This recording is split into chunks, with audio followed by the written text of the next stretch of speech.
우리는 지난주에 형을 속이고 아버지를 속여서 장자의 명분과 축복을 빼앗은 야곱이 외삼촌 라반에게 까꿀로 속임을 당하고 외삼촌 라반에게만 속임을 당하는 것이 아니고 10명의 아들들에게도 속아 살았던 것을 보면서 뿌린 대로 거두고 심은 대로 거둔다라고 하는 진리를 다시 한번 성경을 통해서 확인하고 앞으로 남은 우리의 인생길을 우리가 살아갈 때에 우리는 참되고 정직하게 그렇게 살아가야 한다 하는 교훈을 얻었습니다.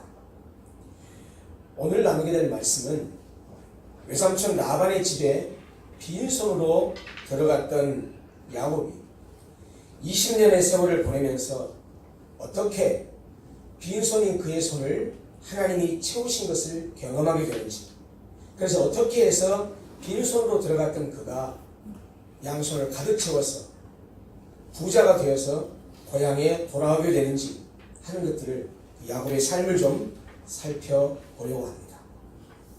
그래서 오늘 설교 제목도 채우시는 하나님, 앞에 좀 부가적인 말을 하자면 빈손을 채우시는 하나님, 그런 의미로 여러분 기억하시고 야곱의 빈손을 하나님이 어떻게 채우셨는지를 살펴보면서 우리의 손도 여호와 하나님께서 가득 채워주시기를 바라는 마음으로, 그리고 어떻게 하면 내 빈손이 채워줄 수 있는지를 말씀을 통해서 깨닫게 되는 귀한 시간이 됐으면 좋겠습니다. 지난주에 짤막하게 창세기 본문 이후에 있어질 내용도 간단히 소개를 했었는데, 야곱은 우리가 지난주에 봤듯이 4명의 아내를 통해서 11명의 아들 그리고 1명의 딸을 낳는 것을 보았습니다. 물론 나중에 라헬이 요셉의 동생인 베냐민을 더 낳아서 결국 야곱의 아들들은 12명이 됐고, 그 12명이 추후에 12지파의 근간이 되게 된 것을 우리가 너무나 잘 알고 있습니다. 사실 이렇게 야곱이 4명의 아내를 통해서 12명의 아들 그리고 딸 하나, 디나라고 하는 딸이 하나 있었죠. 그렇게 자녀들을 많이 하나님께서 허락해 주셨는데, 아들 하나밖에 없었던 할아버지 아브라함 그리고 쌍둥이 아들을 뒀던 아버지 이삭에 비하면 12명의 아들을 얻은 것은 야곱에게는 엄청난 번성이었다라고 말할 수 있습니다. 거듭 반복해서 말씀드리지만 창세기는 자손과 땅이라고 하는 모티브를 중심으로 해서 어떻게 하나님께서 그 언약을 이루어가고 그 언약이 실현되어 가며 하나님께서 그들의 족장들을 아브라함과 이삭과 야곱에게 복을 주셔서 실제로 그렇게 거대한 자손을 이루고 많은 땅을 차지하게 되는지 하는 것들을 보여주는데, 할아버지 아브라함은 아들 하나 있었고 아버지 이삭은 자기를 포함해서 쌍둥이 아들이 있었고, 그리고 이제 야곱은 드디어 12명의 아들을 가지게 되는 이런 일들을 통해서 점점 하나님의 그 민족들이 형성되어 가는 것들을 보게 됩니다. 사실 이렇게 야곱에게 12명의 아들이 생겨난 것은 하나님께서 베델에서 이 야곱에게 꿈속에 찾아가셔서 하셨던, 야곱에게 주셨던 약속의 성취였습니다. 창세기 28장 14절에 하나님께서 이렇게 약속하셨었습니다. 네 자손이 땅에 티끌같이 되어 네가 서쪽과 동쪽, 북쪽과 남쪽으로 퍼져나갈지며 땅의 모든 족속이 너와 네 자손으로 말미암아 복을 받으리라 라고 약속을 하셨었습니다. 하나님은 당신의 약속을 이루시기 위해서 12명의 아들을 낳게 하셨고, 그들을 장차 이스라엘 민족의 기초가 되는 12지파의 원조들로 삼으셨습니다. 20여 년의 유수 같은 세월이 야곱에게 순식간에 훌쩍 지나갔습니다. 정말 야곱은 이 20년이 유수처럼 번쩍 지나가버린 것 같습니다. 그 사이에 야곱은 다행스럽게 대가족을 이루었습니다. 이제 야곱은 외삼촌으로부터 독립해서 고향으로 돌아가고 싶은 마음이 생겼습니다. 그래서 야곱은 자기가 그동안 20년 동안 외삼촌 집에서 얼마나 헌신적으로 일했는지, 또 자기 때문에 외삼촌이 얼마나 많이 번성하게 됐는지 하는 이야기를 조목조목 얘기하면서 외삼촌에게 삼촌 이제 저 놔주세요, 저 보내주세요, 가족들 데리고 고향으로 돌아가고 싶습니다 라고 라고 허락해달라고 정중하게 라반에게 요청합니다. 사실 야곱이 라반의 집에서 보낸 20년은 사위, 조카라고 하기보다는 거의 머슴의 삶이었습니다. 처음에 라반은 라헬을 주겠다라고 하는 미끼로 야곱을 혹독하게 착취했죠. 7년을 착취했고 레아를 주고 나서 거짓으로 속인 다음에 다시 라헬을 주겠다고 또 7년을 착취했습니다. 하지만 그 이후에 그 양떼를 치라고 하면서 6년을 더 보내겠지만은 그렇게 해서 큰 가족을 잃은 이 조카 야곱이 이제는 자기 사위가 됐죠. 고향으로 돌아가겠다고 하니까 안 보내려고 합니다. 데리고서 계속해서 이 라반이 야곱을 이용해 먹는 것이 좋겠다고 생각했든지 보내려고 하지 않습니다. 그러면서 이렇게 말을 합니다. 여호와께서 너로 말미암아 내게 복 주신 줄을 내가 깨달았노니 네가 나를 사랑스럽게 여기거든 가지 말고 그대로 있어라. 아마 이 라반도 야곱 때문에 야곱이 믿는 하나님께서 야곱이 동행했던 그 하나님께서 자기에게 복 주신 것을 자기도 인정하고 있었던 것 같아요. 여호와께서 너로 말미암아 내게 복 주신 줄을 내가 깨달았다라고 이렇게 말하고 있는 걸 보면 말이죠. 이렇게 얘기하고는 야곱을 더 붙잡아 놓고 싶어서 까꾸로 역제안을 합니다. 야곱아, 네가 품삯을 다시 한번 정해봐. 우리 연봉 협상 다시 하자. 네가 원하는 게 뭐냐? 라고 묻습니다. 그렇게 물었더니 야곱도 이제 되받아칩니다. 이렇게 말합니다. 외삼촌, 내가 오기 전에는 외삼촌의 소유가 적지 않았습니까? 그런데 제가 오고 나서 제가 정말 열심히 일하고 이렇게 외삼촌이 번성한 때를 이루지 않았습니까? 또 내 발이 이르는 곳마다 여호와께서 외삼촌에게 복을 주시지 않으셨습니까? 이렇게 자기의 공헌을 이야기합니다. 야곱이 말합니다. 그래, 나도 알아. 그러니까 도대체 뭘 달란 말이야? 한번 품삯을 네가 다시 한번 얘기를 해봐 라고 얘기했더니 야곱이 제안을 합니다. 근데 참 이 제안이 재밌습니다. 참 이상한 제안을 합니다.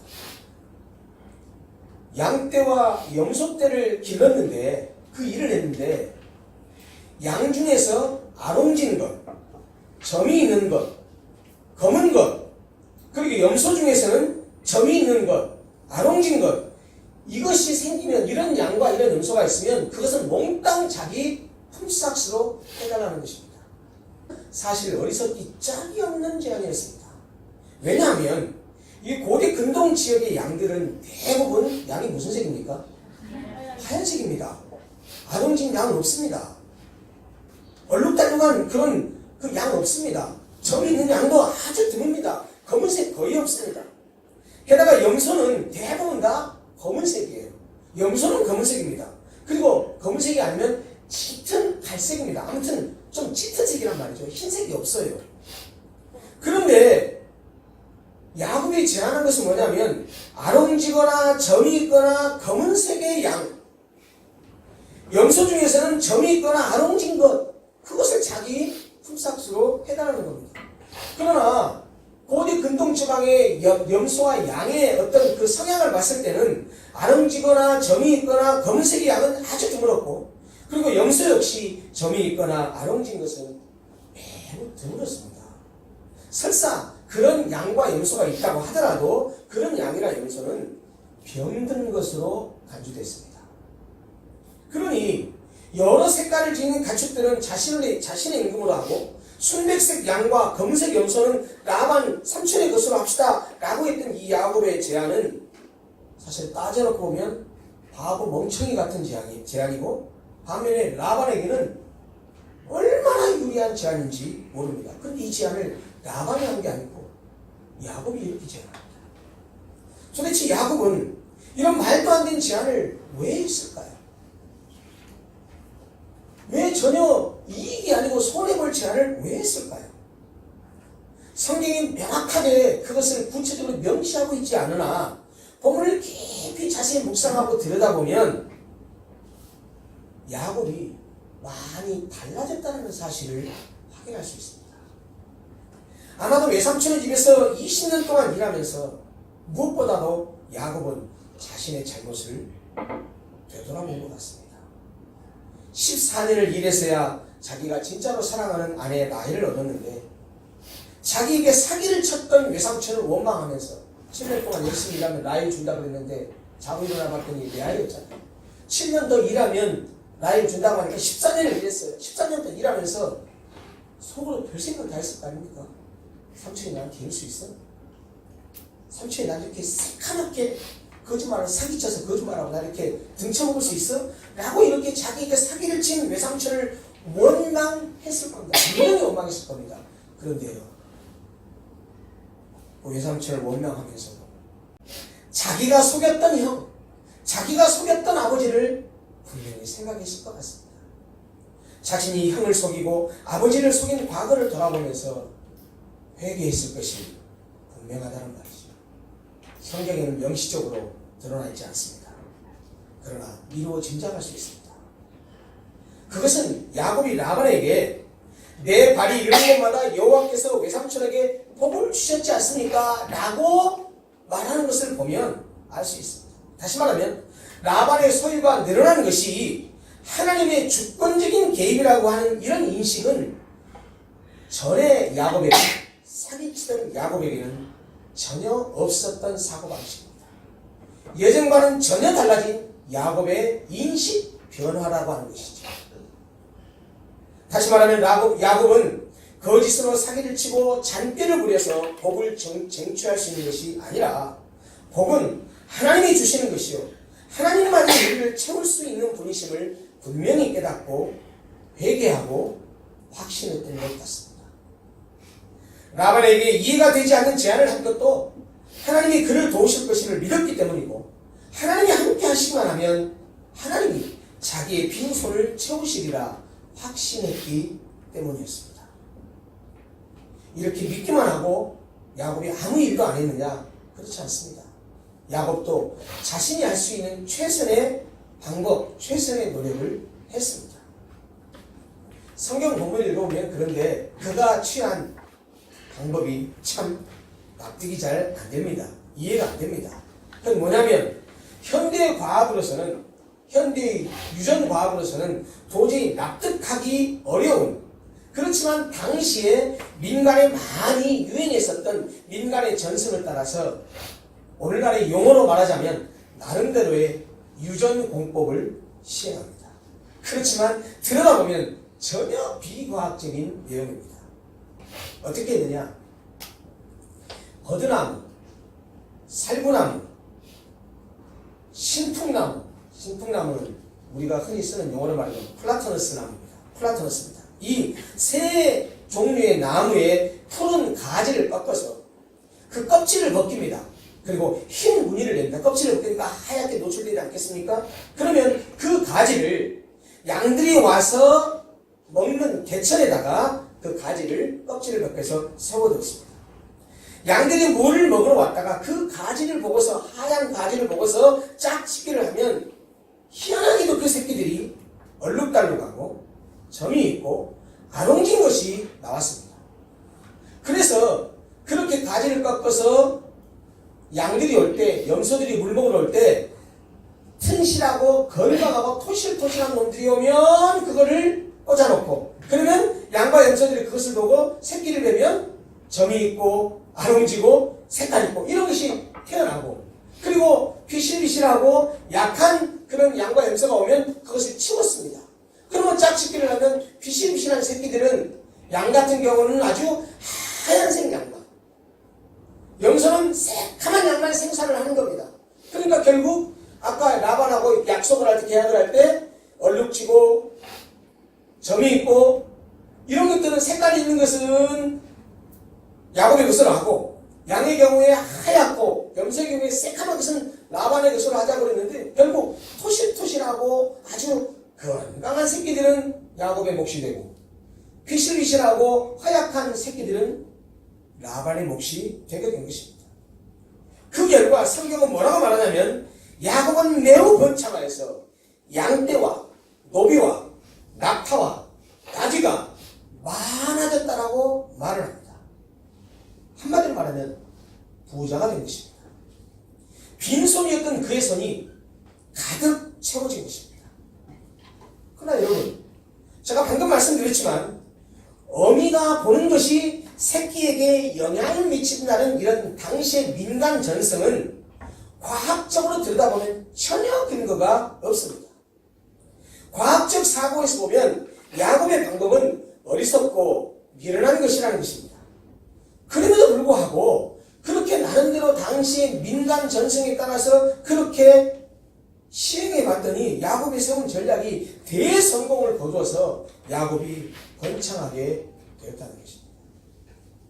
야곱은 당시의 고대 근동 지방의 양과 염소들이 새끼를 낳는 민간 전성을 그대로 행해서 실제로 좋은 결과를 얻었습니다. 문제는 여러분, 우리는 이것을 어떻게 받아들여야 하느냐는 겁니다. 과학적 근거도 없고 미신적인 민간 전성을 따른 결과 야곱이 튼튼한 양과 염소의 새끼들을 얻고 그로 인해서 번창하게 되고 큰 재산을 모으게 된 것을 우리는 어떻게 이해하고 어떻게 받아들여야 하느냐, 바로 그런 이야기입니다. 저는 그것이 민간 전성을 따랐기 때문에 그 결과 얻은 결과라고 보지 않습니다. 그렇게 받아들이기에는 합리적으로 설득이 되지 않습니다. 그러나 어떻게 받아들일 수밖에 없느냐, 그것은 야곱이 사용한 민간 전성의 방법이 효험이 있었기 때문이 아니라 베델 언약에 근거한 하나님께서 허락하신 복이었다라고 밖에는 말할 수가 없습니다. 야곱의 번영 배후에는 그를 지키시고 그와의 언약을 성실히 지켜가시는 하나님이 계셨기 때문이라는 것입니다. 하나님께서 야곱의 빈손을 채우셨다는 말씀입니다. 그런데 야곱의 아들들은 야곱이 꼼수를 부려서 양떼들을 뺏어갔다라고 투덜을 했습니다. 그리고 실제로 이렇게 해서 야곱이 부자가 되고 나니까 라반도 야곱을 대하는 태도가 예전같이 않게 달라졌습니다. 그때 하나님께서 야곱에게 찾아오셔서 이렇게 말씀하십니다. 네 조상의 땅, 네 족속에게로 돌아가라 라고 말씀하십니다. 그러면서 한 번 더 약속하십니다. 내가 너와 함께하리라. 하나님의 인도를 확신한 야곱은 자기의 아내인 라헬과 레아에게 결단을 촉구합니다. 이제 우리도 큰 가족을 이뤘으니 우리 고향 땅으로 갑시다 라고 얘기했습니다. 그러면서 이렇게 라헬과 레아에게 결단을 하고 요구합니다.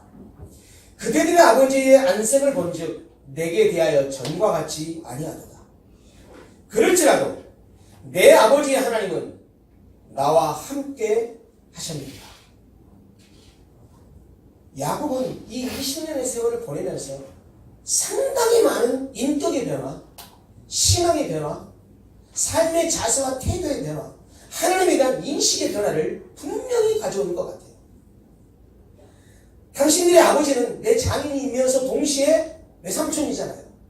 안색이 이렇게 많이 달라졌지만 예전과 나를 보는 눈빛이, 나를 대하는 얼굴이 많이 달라지긴 했지만, 그렇지만 내 아버지의 하나님은 나와 함께 하셨다.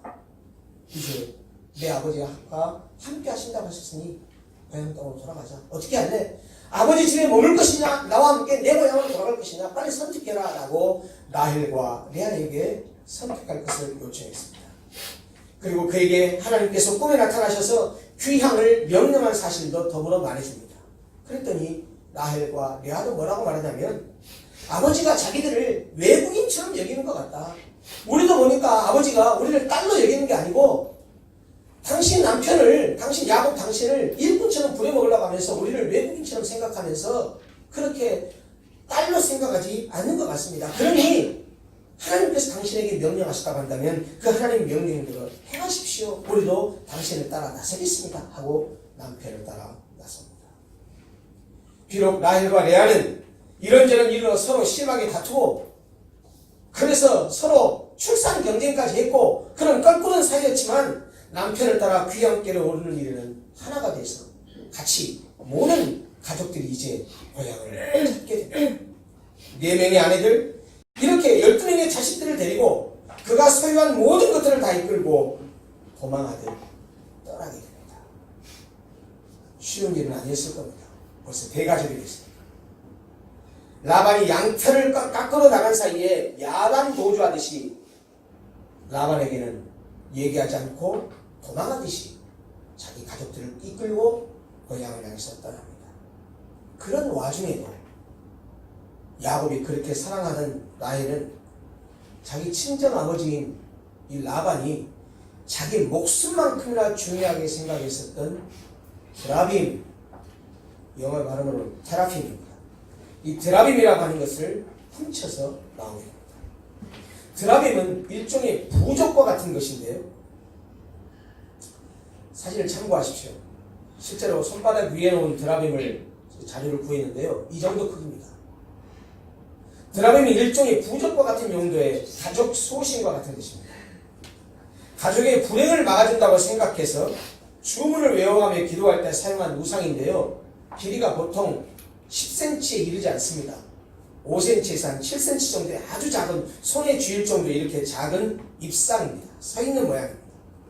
아마도 이런 드라빔을 라헬이 훔쳐나온 걸 보면 길 떠나는 가족들을 이 드라빔이 지켜줄 것을 바라는 마음 때문이었던 것 같습니다. 이런 거 보면 라헬이 그다지 믿음이 여호와 하나님에 대한 신앙이 썩 훌륭해 보이지는 않습니다. 야곱이 가족을 이끌고 도망했다는 소식을 3일이 지나서야 라반이 접합니다.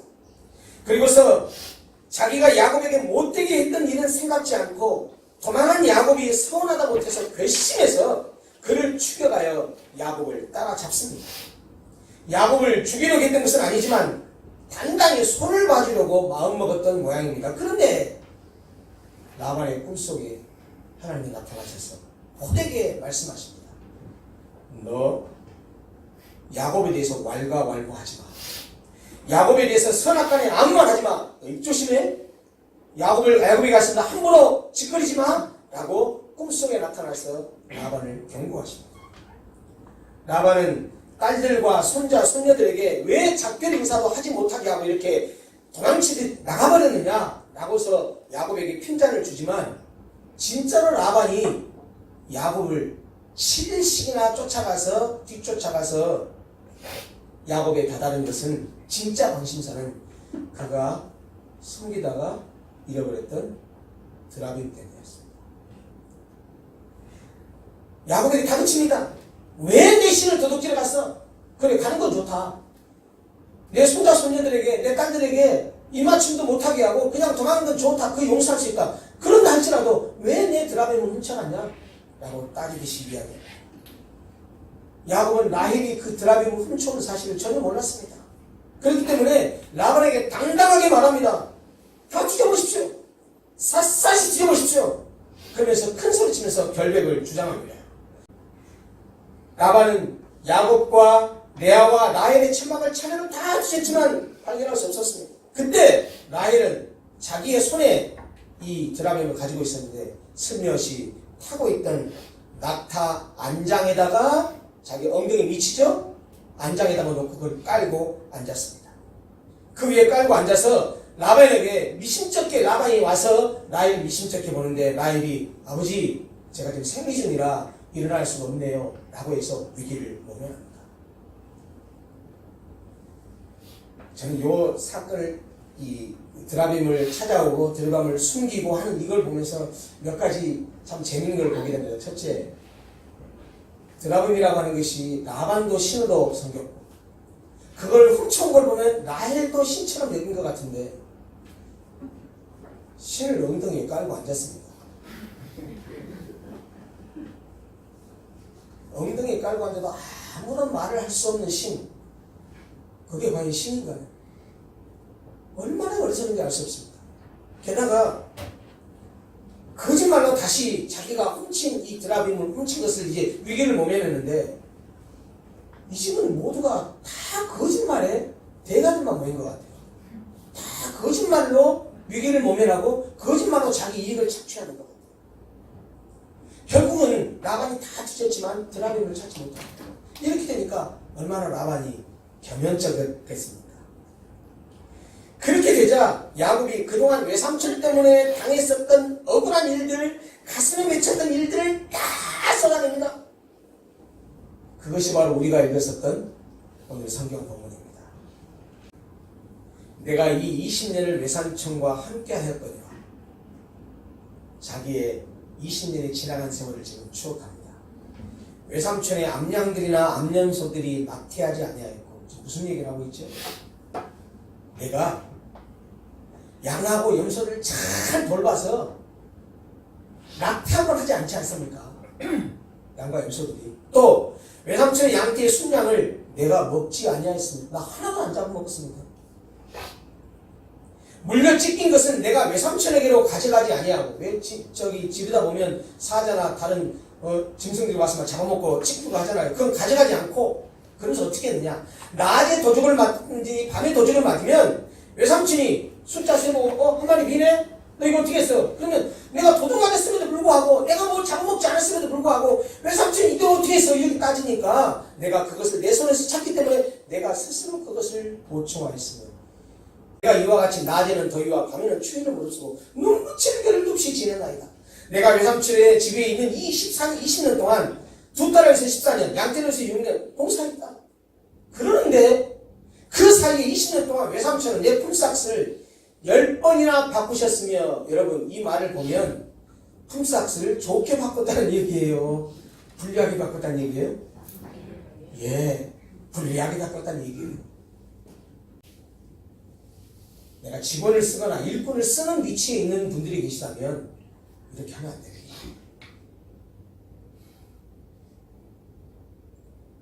그리고 반면에 남 밑에서 일하는 사람 어떻게 이해해야 되느냐? 야곱처럼 이해해야 돼요. 이렇게 야곱처럼 일하는 거예요. 그런데 위대한 야곱의 변화된 신앙 고백이 여기 나옵니다. 우리 아버지 하나님, 아브라함의 하나님, 곧 이삭이 경외하는 그 여호와 하나님께서 나와 함께 계시지 아니하셨더라면, 하나님께서 나와 함께하지 아니하셨더라면 외삼촌께서 이제 나를 빈손으로 돌려보내셨을 것입니다마는 하나님이 내 고난과 내 손의 수고를 보시고 어젯밤에 외삼촌 꿈에 나타나서 책망하시고 나에게 함께 하셔서 나에게 거부가 되게 하셔서 나를 빈손이 아니고 채워진 손으로 돌아가게 하셨습니다. 이 얘기를 하고 있는 겁니다.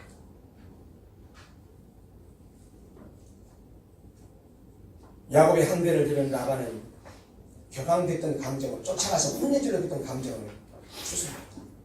그리고 야곱에게 자기의 딸들을 박대하지 말고 추월하고 다른 아내들을 얻을 생각을 하지 말라라고 장인 어른다운 그런 권면을 하고서 야곱에게 그렇게 자기 딸들을 부탁합니다. 그리고 돌무더기를 넘어서 서로 침범하지 말자라고 하는 평화의 언약을 맺습니다. 이렇게 해서 라반은 실추됐던 위신, 실추됐던 권위를 회복하고 그리고 야곱은 그의 귀향에 대한 합법적인 절차를 받게 됩니다. 방금 우리가 야곱이 했던 이 말, 20년의 삶을 소유하는 이야기를 들여다보면 41절과 42절에 이 야곱이 고백하고 있는 것처럼 풍성한 재물을 얻어서 귀향길에 오르게 된 것은 하나님이 주신 복이요 전적인 하나님의 은혜라는 놀라운 고백을 하고 있는 것을 보게 됩니다. 누가 이런 고백이 있습니까? 야곱이에요. 야곱이 어떤 사람이에요? 순 거짓말쟁이, 순 사기꾼, 순 남의 등쳐먹기만 했던 사람. 이렇게 거짓으로 속이고 사기치는 명수였던 야곱이 뱉은 신앙 고백이라는 얘기예요. 비록 치졸한 거짓말장이요 도망자였지만 20년 동안의 나그네 생활과 처가살이를 하면서 야곱은 자신의 삶의 주도권을 하나님께서 쥐고 계신다는 사실을 깨달았던 것입니다. 20년 동안 지켜주시고 현재의 번영을 허락하신 분이 하나님이라고 말한 야곱의 신앙 고백은 그의 변화를 가르쳐줄 뿐만 아니라 그가 언약의 자손임을 입증해주고 있습니다. 야곱은 빈손이 채워지는 것도 번성케 되는 것도 자기의 고난이나 수고의 대가가 아니라 고난과 수고를 보신 여호와 하나님께서 베푸신 은총임을 체험한 것입니다. 그렇습니다. 하나님은 친히 베델에서 야곱을 찾아갔었는데 그때 자신의 하나님을 발견하고 서운했었던 야곱에게 하나님이 먼저 약속을 지키시는 것입니다. 하나님께서 나와 함께 하시고 하나님께서 나의 삶을 지켜주시고 나에게 양식과 입을 옷을 주시고 나를 집으로 다시 돌아오게 하시면 하나님은 나의 하나님이 되시고 그 돌이 하나님의 전이 되고 내 소유의 10분의 1을 하나님께 드리겠습니다 라고 서원을 했었는데 하나님이 먼저 이 서원을 들으시고 먼저 그와 함께 그를 안전하게 돌아가게 해주신 것입니다. 사랑하는 성도 여러분, 오늘날 인생을 사는 거의 모든 사람들이 대박을 꿈꾸며 삽니다. 사업을 해도 새로운 어떤 일에 투자를 시작해서 장사를 시작해도 크든 작든 규모가 크든 작든 어떤 일을 시작하고 돈을 벌려고 어떤 일을 시작했을 때는 다 대박을 꿈꿉니다. 마치 로또 한 장을 샀더니 그게 1등짜리를 맞아가지고 진짜 인생 완전히 역전하는 그런 대박을 꿈꾸듯이 모두 다 그런 대박을 꿈꾸면서 열심히 살아갑니다. 이 세상에는 빈손으로 왔지만 그래도 번성을 이루기 위해서 그 빈손을 채우기 위해서 얼마나 많은 수고와 고생을 하는지 모릅니다. 여러분 지난주에도 그렇게 사셨잖아요. 아침에 일찍 일어나서 직장으로 달려가시고 더럽고 치사하고 아니해도 처자식 먹여 살려야 되기 때문에 꾹꾹 참고 물건 사러 오신 손님들 중에 정말 진상의 손님이 있지만 실은 내색 못하고 물건 하나 팔아야 그래도 이득이 남으니까 그렇게 열심히 살아가 지난 일주일 동안 여러분 그렇게 지금도 사셨습니다. 열악한 환경은 물론이고 사람들과의 갈등도 견디면서 살아가십니다. 이렇게 살아가면서 사람들마다 다 대박을 치려는 것은 고사하고 그냥 내가 먹고 살기만 해도 되겠다라고 생각하면서 열심히 일을 하고 살지만 물론 그 중에는 어떤 사람은 자기의 꿈을 이루어서 흔히 말하는 자수성가를 한 사람도 있습니다.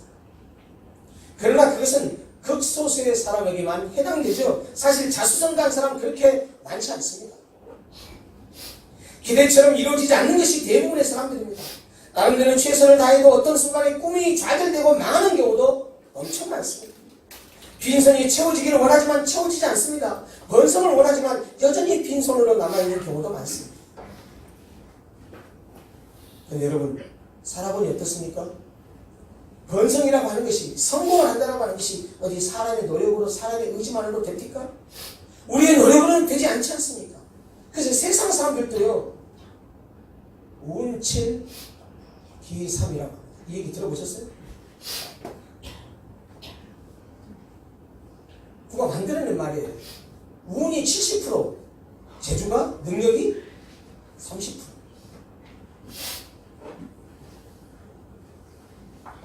될때 어떻게 하는데 안 되고 이건 절대 안 될 것처럼 보였던 일도 생각지 못하게 술술 풀려버립니다. 이런 거 분명히 여러분도 경험해 보셨을 거라고 생각합니다. 근데 여러분 오늘 우리가 야곱의 이 삶을 통해서 벌써 보면 알 수 있듯이 진정한 번성은 하나님께서 함께 하셔야 가능합니다. 고난과 수고를 하나님께서 보셔야 합니다. 모든 것이 하나님의 은총임을 고백하는 그 사람에게 바로 그 하나님의 은총이 임해야 합니다. 그런 점에서 우리 그리스도인들은 어떤 일을 내 손으로 이루는 자수성가가 아니라 주의 손으로 이뤄내는 주수성가를 이루어야 한다고 생각합니다. 야곱의 빈손을 채우신 분이 누구십니까? 야곱의 빈손이 어떻게 채워졌습니까? 하나님이 채우셨습니다. 하나님이 함께 하셨기에 채워졌습니다. 번성을 이루기 위해 우리 자신도 최선을 다해서 애쓰고 노력해야 합니다. 그러나 잊지 말아야 할 것은 무엇보다 우리의 빈손을 채우셔서 우리를 번성케 하시는 분은 내가 아니요 하나님이라는 사실. 하나님만이 나의 빈손을 채우실 수 있음을 믿고 그분의 손의 도우심을 바라고 기도했으면 좋겠습니다. 사랑하는 성도 여러분, 야곱의 빈손을 누가 채웠습니까? 야곱의 빈손이 어떻게 채워졌습니까? 하나님이 채우십니다. 보이지 않는 하나님의 손길에 되어 있습니다. 지금 여러분들이 하시고 있는 일 더 열심히 하십시오. 열심히 수고하고 노력해야 됩니다. 그러나 우리가 할 최선의 목숨은 다 하지만 일을 이루는 것은 여호와의 손에 있다는 사실을 분명히 깨달으시고 그 하나님께 간구하고 기도하고 주님의 손에 도우심을 구하는 사랑하는 모든 성도들이 됐으면 좋겠습니다. 기도하겠습니다.